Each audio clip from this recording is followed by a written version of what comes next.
I'm Todd Batty, Creative Director on SSX. I'm Jeff Coates, Environment Art Director for SSX. This is part 1 of the SSX Massive World video series. So starting with an interface inspired by Google Earth, there are 9 major regions around the world to select from. Within each one of those regions, there's multiple mountains, and on each one of those mountains, there's multiple drop points.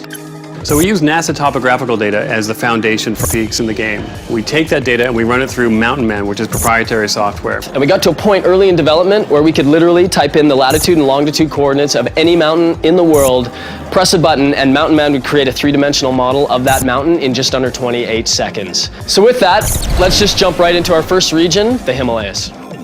So the Himalayas are really about 2 very distinct different styles. At the lower altitudes, it's all about the Great Wall of China. You're going to be able to jump over that, ride down it, grind along the edge of it. The statues, the prayer flags, all things that give that region a unique sort of look. At the higher altitude, though, the Himalayas is one of the most gnarly, epic regions in the world. The deadly descent is something we call thin air. So here, the terrain is much more craggy and rough, and it makes it really difficult to get down the mountain quickly. But that's something you're going to be trying to do before you run out of oxygen.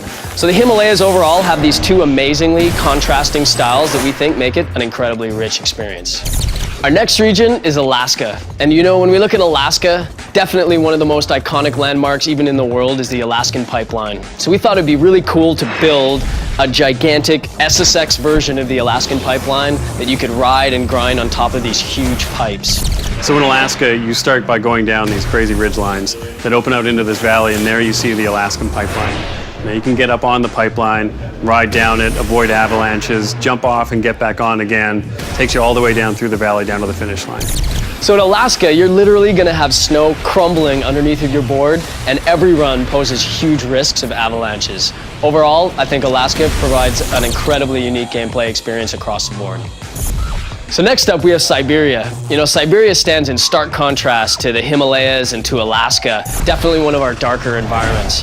So Siberia is one of my favorite tracks from a visual standpoint. It's got a really oppressive, stormy feel to it. You'll be going down the mountain. When you come around the corner, you're going to come out into an abandoned nuclear plant. There's going to be lots of opportunities for big tricks, big air, all kinds of stuff. It's one of our widest maps. There are literally hundreds of different ways to get down the mountain. But we couldn't talk about Siberia without talking about ice, because that's what the deadly descent is in Siberia. And all of the maps and all of the tracks and all the mountains you're going to find in Siberia have very little snow. The ice definitely brings a completely unique wrinkle to the region of Siberia. So that wraps up part 1 of our Massive World video series. Keep an eye out for part 2, where we're going to go through Patagonia, Antarctica, and New Zealand. Thanks for watching. See you next time.